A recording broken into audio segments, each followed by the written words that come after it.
Hello, documentation. Doing this with round 2. I messed up on some audio. But anyway, today is 2023-1101-1600. I'm adding an item to the toolkit. Just one. It's a debt registry. Definition of debt and what is allowed to be a debt is going to be redefined. And so it's going to have a registry of debt that's based on covenant, not contract. That's what this is for. Coming up. So we've been working on this toolkit and going through several things, mainly consisting of the basic standards agreement and the intrinsic value currency solution. Now, while we've been getting this going, getting a lot of moving parts and people working together, there's kind of a major pissing contest that has commenced on who's going to be in charge of what and who is going to own what. On the other side of this, there's a lot of hands in every cookie jar, and nobody wants to let go of what they've got, and they all want it all. And so there's a lot of selfishness and backstabbing and shitty games and, all kinds of fuckery going on. But anyway, hopefully we're nearly through that. We've resolved most of those issues. So here we go. Basic standards agreement is basically a standard set for participating territory with a government and a military on how they are going to behave in regards to each other, and if they have visitors from another, what can be expected. It's a standard set of minimum necessary agreements, and also a general standard on the way things are structured.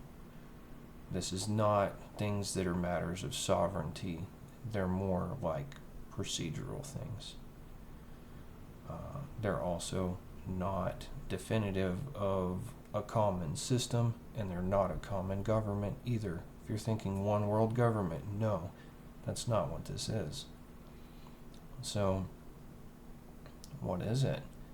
It's basically like a cradle that holds governments and keeps them from blowing each other away. Not just national governments, but principality level governments too, where you have multiple worlds that are interactive with each other and that have transportation that is capable of bringing one to another.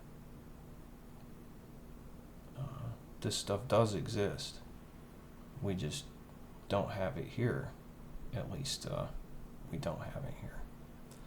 So it's being discussed on how we bring that out to the public and what it's going to look like when we do.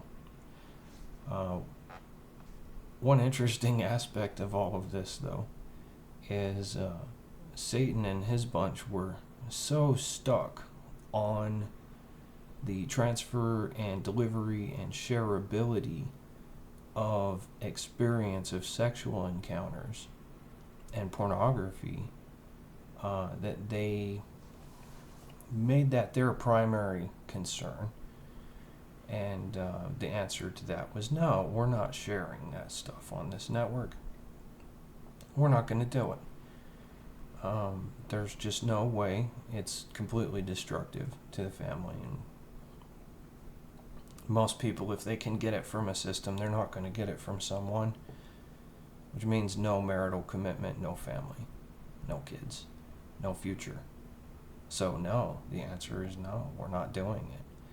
So Satan, in violation of his agreement, participated in many things which were directly countermanding his agreed participation in formulating a basis of agreement in a system, or at least the underpinnings of the system, And so he's flagrantly violated his initial agreements and has departed the situation. He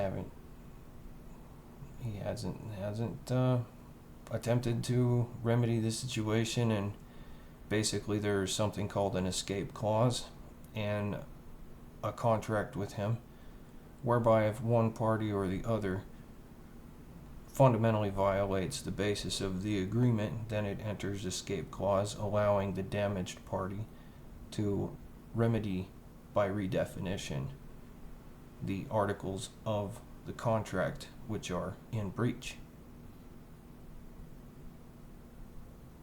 So, since I'm the damaged party, I hold the contract, and I'm basically just going to leave it in a perpetual state of repair. Ergo, no contract. And that's how I'm going to handle that.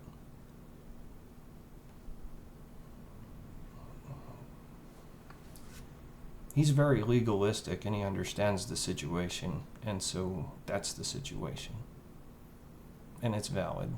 So that's how I'm going to handle that for now. He hasn't made any attempt to,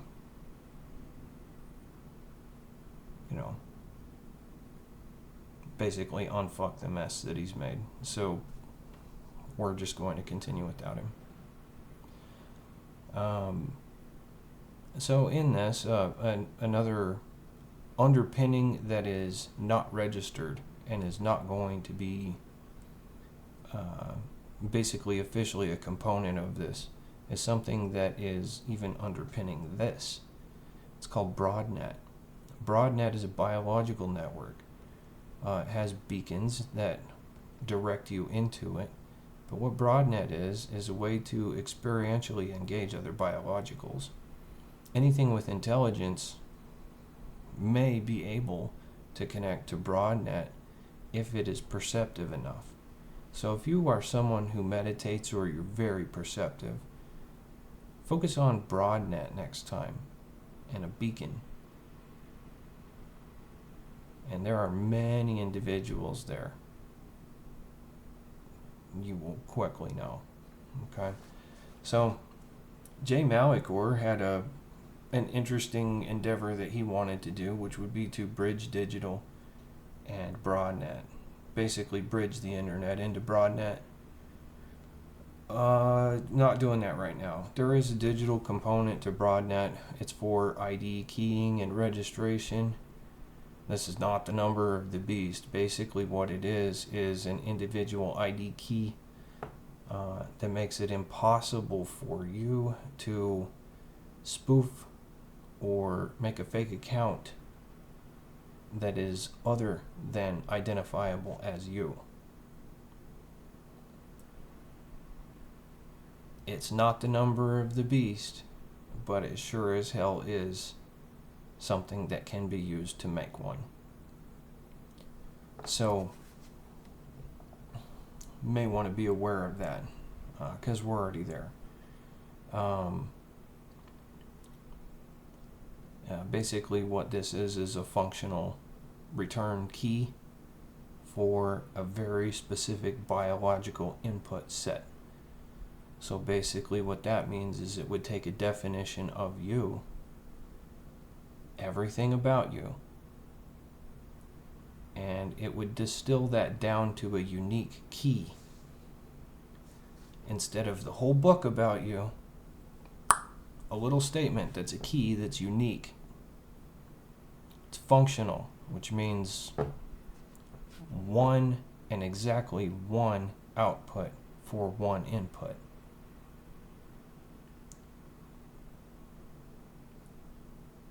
Unique IDs, yeah. So that's a concept that you have to have in a system, and nobody's been able to crack that nut so far in the digital world, not and do a good job at it, which is why there has been no number of the beast. But if your input is a spectrum enough of the biological creature you're keying, then there is no way to spoof that key. And the validation check wouldn't be a matter of checking your ID, it would be scanning you, which is what we're doing with BroadNet. It takes an experiential scan of you with basically a quality monitor. It's a quantum quality monitor. And that's it. There's no way to fake you. You don't need an ID. You don't need a login. You don't need a username or password. You don't need credentials of any kind. You just need to be you. And that's how BroadNet works on the registration. It doesn't cost anything. It never will, because it's a biological network, and because the keying and the identification systems that validate you, those are governmental and principality level governmental, which means you're not gonna ever be able to look at those. So if you do happen upon BroadNet and you do pick up on Beacon and you get a smiling guy that looks like me that says you need to register, you just go through that, and that's what that does. It generates you a key, does that once, and there is no login after that. Everything you do is permanently attributable to you. And that's how almost everything is going to run coming up pretty soon. So you may get ready for that. So a lot of the conversation in the midst of all of this going on was intrinsic value currency solution. One, okay, what happens to all the money currently in stock in the fiat system? What are we going to have to cut off? Who's going to get screwed? And how do you convert it? Well, we do have a good design for it. We're not done answering the who's going to get screwed part, but we're going to try to make it hurt the little guy as little as possible. There's an understanding that there are a lot of systems that have loops in them. If you work with Excel, you may notice sometime if you're trying to make a function and you try to include something in the formulation of the value of a cell in the formula for it, and it's the output, it's a circular reference. Okay? There's another problem with that in the actual currency world, in fiat land, and that is that fiat has recursive loops everywhere, all over the place. And what that does is it takes the same money and it spins it around in the same washing machine and accumulates with interest until it blows up into these huge balloons.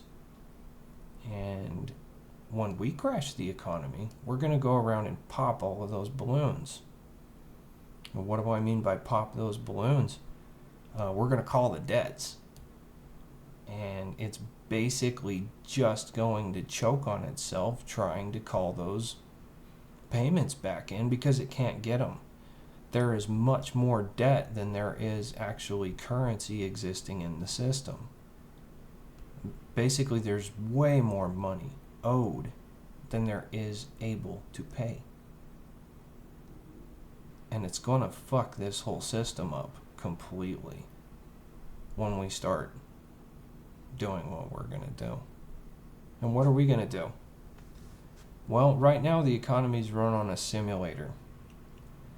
And I know you think the stock market's real and shit, but it's not. Basically, it's run on a simulator that takes aggregate data from stockbrokers and what their trade requests are and what the effects would be if they were in the stock market. Most of those trades, though, never leave the portfolios of the broker accounts, the brokerage firms, the large ones. And a lot of the smaller ones just have accounts with the larger ones. So those trades never actually hit the market at all. The simulator pulls data and activity from those and factors in events that would affect confidence. And it simulates a market condition. Tick to tick. It's a simulator. So why would they do this? Well, because it became obvious on September 15th, 2008, that if you did not simulate it, it will crash. Why? Because most of our economy is based on derivatives. What's a derivative? A derivative is a debt repackaged in several aspects. It can be both wide and deep. In other words, you can have the same debt repackaged in one vehicle, but also have that same vehicle packaged in another one below it, another below that, and so on and so forth. It's called leveraging. But there's also the problem of the width problem with the derivatives is, well, how many of these things can you bundle together? And how many times do they all cross over and interlace? This is exactly what blew up Bear Stearns. Because when they were packaging derivatives of subprime mortgages, it wasn't that the mortgages were going into default. That wasn't necessarily the problem. The problem was that they were leveraged up to 40 times or more. That means one in another, in another, in another, in another, in another. It's kind of like those little Russian egg doll things, you know, where you can take them apart. You take the shell off, there's another one inside. You take the shell off, there's another one inside. And so on and so forth, and you keep going, and finally you get this little nugget. And that's what our economy is based on. It's highly recursive, and it's not just that way with asset classes like subprime mortgages. It's that way with everything. Well, why in the fuck did they allow that? Because nobody understands how it works, and if you told them, they wouldn't get it, even if you said it in plain English. Are you following? Basically, it is a way for people to make whole fuckloads of money just on the fact that there is money. You understand? And not just money, but debt, and then interest on that debt.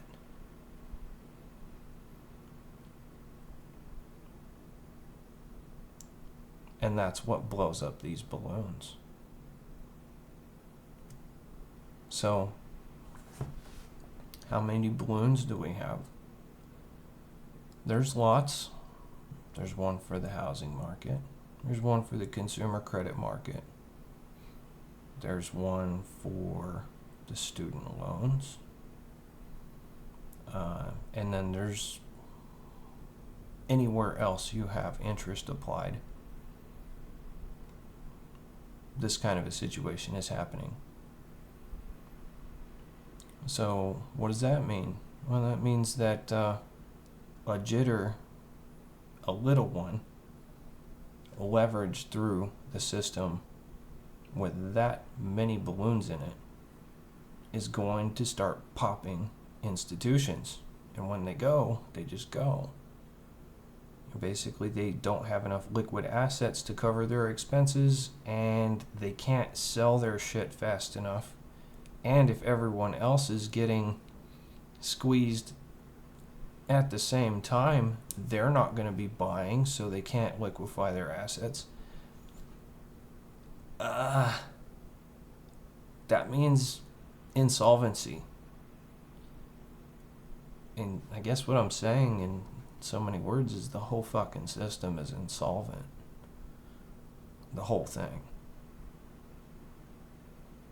So we're going to work out an alternative and engineer a transition solution to that. And then we're going to push this one right the fuck off a cliff. On purpose. So, don't say I didn't warn you.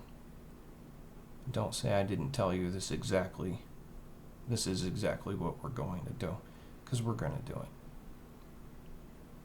And things are going to get hard for a while. Well, why did we do it? Well, think about the Great Depression. We're going to have another one of those. But what ended the Great Depression? World War II. We're going to have another depression. Hopefully it doesn't last as long as the Great Depression. There's going to be two choices for coming out of that depression. One is World War III. The other is intrinsic value currency. Which one do you want? We're going to find out. But anyway, I hope you're having a good day. I'm having a good day. Kind of. As good as can be expected.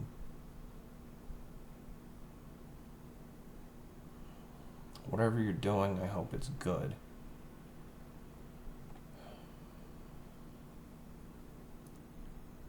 You like my shirt? I like my shirt. You know why? Because this is in charge. Have a nice day.